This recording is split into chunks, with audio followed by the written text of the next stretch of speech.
Assalamu alaikum wa rahmatullah wa barakatuh. Sourate 12, Youssouf. Joseph. Au nom d'Allah, le tout miséricordieux, le très miséricordieux. Elif, Lem, Ra. Tels sont les versets du livre explicite. Nous l'avons fait descendre, un Coran en langue arabe, afin que vous raisonniez. Nous te racontons le meilleur récit, grâce à la révélation que nous te faisons dans ce Coran, même si tu étais auparavant du nombre des inattentifs à ces récits.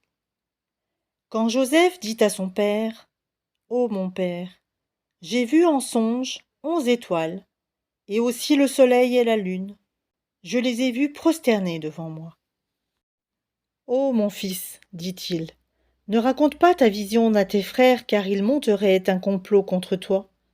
Le diable est certainement pour l'homme un ennemi déclaré.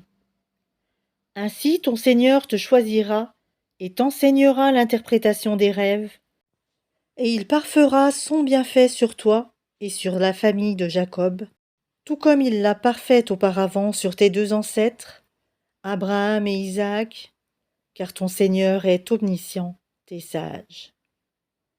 Il y avait certainement, en Joseph et ses frères, des exhortations pour ceux qui interrogent, quand ceux-ci dirent « Joseph et son frère sont plus aimés de notre Père que nous, alors que nous sommes un groupe bien fort.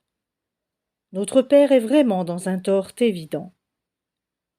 Tuez Joseph ou bien éloignez-le dans n'importe quel pays, afin que le visage de votre Père se tourne exclusivement vers vous, et que vous soyez après cela des gens de bien. » L'un d'eux dit, « Ne tuez pas Joseph, mais jetez-le si vous êtes disposés à agir, au fond du puits afin que quelque caravane le recueille. » Ils dirent, « Ô notre Père, qu'as-tu à ne pas te fier à nous au sujet de Joseph?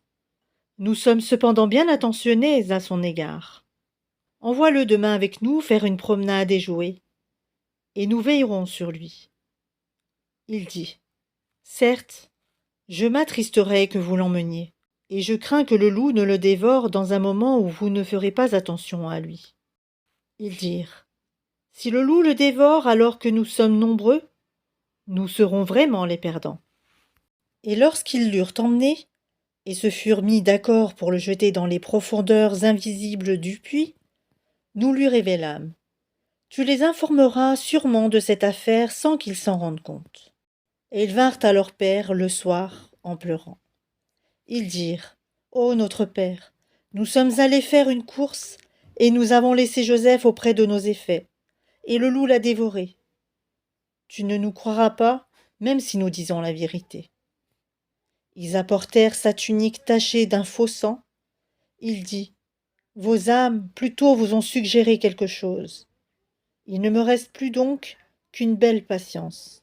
C'est Allah qu'il faut appeler au secours contre ce que vous racontez. Or, vint une caravane. Ils envoyèrent leur chercheur d'eau, qui fit descendre son seau. Il dit, bonne nouvelle, voilà un garçon.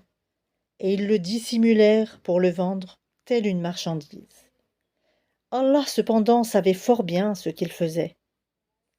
Et ils le vendirent à vil prix, pour quelques dirhams comptés. Ils le considéraient comme indésirable. Et celui qui l'acheta était de l'Égypte. Il dit à sa femme, accorde-lui une généreuse hospitalité. Il se peut qu'il nous soit utile ou que nous l'adoptions comme notre enfant. Ainsi avons-nous raffermi Joseph dans le pays, et nous lui avons appris l'interprétation des rêves. Et Allah est souverain en son commandement, mais la plupart des gens ne savent pas. Et quand il eut atteint sa maturité, nous lui accordâmes sagesse et savoir. C'est ainsi que nous récompensons les bienfaisants. Or celle, Zuriha, qu'il avait reçue dans sa maison, essaya de le séduire. Et elle ferma bien les portes et dit, « Viens, je suis prête pour toi. » Il dit, « Qu'Allah me protège, c'est mon maître qui m'a accordé un bon asile. Vraiment les injustes ne réussissent pas. » Et elle le désira. Et il l'aurait désiré n'eût été ce qu'il vit comme preuve évidente de son Seigneur. Ainsi nous avons agi, pour écarter de lui le mal et la turpitude. Il était certes un de nos serviteurs élus. Et tous deux coururent vers la porte, et elle lui déchira sa tunique par derrière. Ils trouvèrent le mari de cette femme à la porte. Elle dit: quelle serait la punition de quiconque a voulu faire du mal à ta famille, sinon la prison ou un châtiment douloureux? Joseph dit: c'est elle qui a voulu me séduire. Et un témoin de la famille de celle-ci témoigna: si sa tunique à lui est déchirée par devant, alors c'est elle qui dit la vérité, tandis qu'il est du nombre des menteurs. Mais si sa tunique est déchirée par derrière, alors c'est elle qui mentit, tandis qu'il est du nombre des véridiques. Puis, quand il, le mari, vit la tunique déchirée par derrière, il dit: c'est bien de votre ruse de femme. Vos ruses sont vraiment énormes. Joseph ne pense plus à cela. Et toi, femme, implore le pardon pour ton péché, car tu es fautive. Et dans la ville, des femmes dirent: la femme d'El-Aziz essaye de séduire son valet. Il l'a vraiment rendue folle d'amour.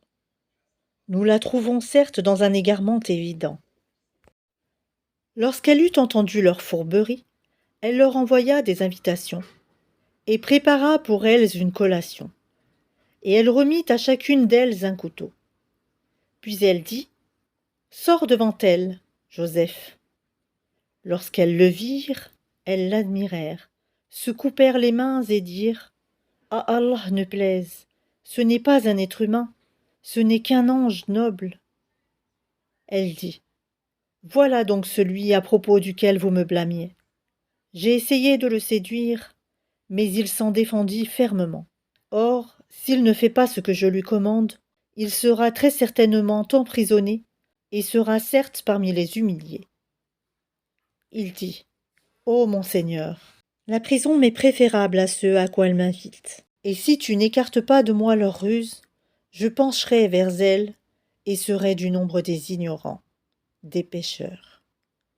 Son Seigneur l'exauça donc et éloigna de lui leurs ruses. C'est lui, vraiment, qui est l'audient et l'omniscient. Puis, après qu'ils eurent vu les preuves de son innocence, il leur sembla qu'ils devaient l'emprisonner pour un temps. Deux valets entrèrent avec lui en prison. L'un d'eux dit: je me voyais en rêve pressant du raisin. Et l'autre dit: et moi je me voyais portant sur ma tête du pain dont les oiseaux mangeaient. Apprends-nous l'interprétation de nos rêves, nous te voyons au nombre des bienfaisants. La nourriture qui vous est attribuée ne vous parviendra point, dit-il, que je ne vous ai avisé de son interprétation, de votre nourriture, avant qu'elle ne vous arrive. Cela fait partie de ce que mon Seigneur m'a enseigné. Certes, j'ai abandonné la religion d'un peuple qui ne croit pas en Allah et qui nie la vie future.